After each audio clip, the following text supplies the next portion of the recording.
Guys आज ना मैं आपसे एक छोटी सी बात शेयर करते हैं अपनी लाइफ की। पता है कहते हैं ना कि जो भगवान सोचते हैं ना वो हमारी सोच से अलग ही होता है। हम कुछ और सोचते होंगे तो भगवान ने हमारे लिए कुछ और अच्छा सोच लिया होता है। जब मैं छोटी थी, मतलब छोटे से ही मैं ना, मेरा सपना था कि मैं ना पुलिस में जाना चाहती थी पहले से ही। लेकिन मैंने ना सच्ची में ना कभी फॉर्म भरा, ना मैंने उस चीज़ के कुछ ऐसी परिस्थिति थी कि मैं कर ही नहीं पाई। और एक बार ही मैंने फॉर्म भरा था, एसआई का फॉर्म भरा था मैंने। तो मैंने ना उस टाइम बहुत अच्छी पढ़ाई करी, बहुत मेहनत भी करी, लेकिन मुझे पता चला कि वो पेपर हुआ ही नहीं कभी। वो कभी उसका मतलब हुआ ही नहीं। फिर मैंने एक बारी इसका जीएनएम का फॉर्म भरा था, उसका भी मेरा पेपर हुआ ही नहीं कभी। तो मैंने ना फिर एक बार ही शायद मैंने एक और फॉर्म भरा था, किसी चीज़ का मेरे को ध्यान नहीं है। फिर मैंने ना मैंने जितने फॉर्म भरे मेरा हुआ ही नहीं। तो फिर मैंने ना उसके बाद छोड़ ही दिया कोई भी फॉर्म भरने, मैंने उसके बाद फॉर्म ही नहीं भरे। पर मुझे हमेशा से ये था कि अपने दम पर ही कुछ करना है, क्योंकि मेरी एक प्रॉब्लम थी जो अभी भी है। मैं ना किसी की सुन नहीं पाती हूँ। मतलब कोई कुछ बोलता है ना तो मेरे से हाँ, अगर मान लो कि मैं गलत हूँ, वो सही है, तब वो बोल रहा है तो मैं तब सुन लेती हूँ, तब मैं चुपचाप हो जाती हूँ। लेकिन अगर मैं गलत नहीं हूँ और किसी ने कुछ बोल दिया तो भाई मेरे से बर्दाश्त ही नहीं होता है। फिर तो मैं ऐसी भी नहीं हूँ कि हाँ चुप हो जाऊँ, मैं तो 10 15 20 सुना के ही मानती हूँ। तो फिर मैंने सोचा कि नहीं, कुछ करना है तो अपने दम पे करना है। फिर मैंने ना योगा का अपना कोर्स किया।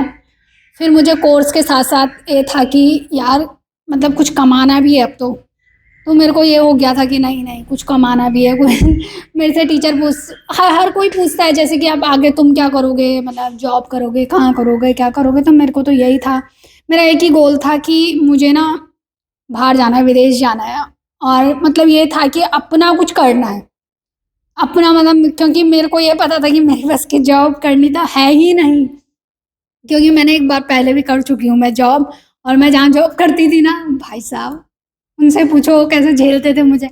मैं ना हर बात पे जो मेरे से बर्दाश्त नहीं होती थी, जो मुझे लगता था नहीं ये गलत है, मैं सीधा लड़ लेती थी भाई। मेरी मैं तो लड़ लेती थी। फिर मैंने जॉब भी छोड़ दी थी। तो फिर उसके बाद मैंने अपना योगा का कोर्स शुरू कर लिया था। फिर मैंने योगा में इतनी मेहनत करी, मैं बहुत पढ़ाई करती थी। लोगों को लगता है ना कि योगा में पढ़ाई नहीं होती है, तो ये उन लोगों की गलतफ़हमी है जिनको लगता है कि योगा सिर्फ़ बस आसनास वग़ैरह होते हैं। नहीं, बहुत पढ़ाई भी करनी पड़ती है, ठीक है? तो मैं ना बहुत पढ़ाई भी करती थी। तो फिर मैंने धीरे-धीरे जैसे मेरा कोर्स ख़त्म हुआ, फिर मेरे को बेचैनी हो गई कि अब मैं क्या करूँ? तब मेरे को ये हो गया था। फिर मैंने ना 1-2 जगह इंटरव्यू दिए। तो एक जगह मैं इंटरव्यू देने गई थी योगा का, तो उन्होंने मेरे को बोला था कि आपको योगा के साथ-साथ कुछ बोला था उन्होंने कि ये भी करना पड़ेगा। मैंने कहा नहीं, मैं योगा टीचर हूँ तो मैं योगा ही करूँगी। को करवाना है तो ठीक है, नहीं तो भाई मैं तो नहीं। फिर मैंने वहाँ मना कर दिया। फिर मैं एक जगह और गई थी इंटरव्यू देने, वहाँ तो मैं सच में उस टाइम मेरे को इतनी समझ नहीं थी ना। उन्होंने मेरे से उन्होंने बोला ठीक है आप ट्रायल के लिए आओ। मैं ट्रायल के लिए गई। तो ट्रायल के लिए एक क्लास होती है, उन्होंने मेरे से 5 क्लास दिलवाई, ठीक है? मैंने 5 क्ला मेरे को इतनी मैं इतनी बेवकूफ़ वहाँ पर कैसे हो गई मुझे नहीं पता। मैंने 5 क्लास दी, ठीक है? उसके बाद उन्होंने मेरे को सैलरी बताई कि आपकी इतनी सैलरी होगी, तो दिन की 5 क्लास है। मैंने कहा भाई नहीं, मैं इतनी सैलरी में क्यों 5 क्लास दूँ यार, मैं भी बेवकूफ़ थोड़ी ना। और क्लासेस थी बैक टू बैक।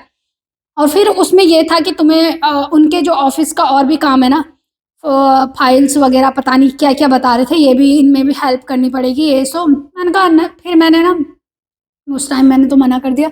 फिर मैंने अपने दिमाग में सोचा यार ये काम मेरे से हो ही नहीं सकता। फिर मेरे को ये था कि बाहर जाना है, बाहर जाना है, तो किस्मत मेरे को यहाँ ले आई वियतनाम में। और यहाँ भी मैं उस टाइम ये नहीं आई थी कि मेरा खुद का होगा। उस टाइम ऐसे ही आ गई थी मैं हवा-हवा में उड़ते-उड़ते, ठीक है? फिर मैं जो यहाँ की ओनर है इनसे हमारी बातचीत हुई ऐसा कुछ। तो फिर मैंने धीरे-धीरे, धीरे-धीरे अपना स्टार्ट किया। पता है जब मैंने अपना स्टार्ट किया था ना यहाँ, मेरे पास सिर्फ़ 1 स्टूडेंट था। 1 स्टूडेंट थी और वो अभी आती तो नहीं है, लेकिन उसने मेरे को अपनी सिस्टर बना रखा है, ठीक है? यहाँ मैंने अब रिश्ते बना रखे हैं। फिर उसके बाद ऐसे ही धीरे-धीरे ऐसे 1-1, 2-2, 1-1, 2-2 करके स्टूडेंट आए मेरे पास।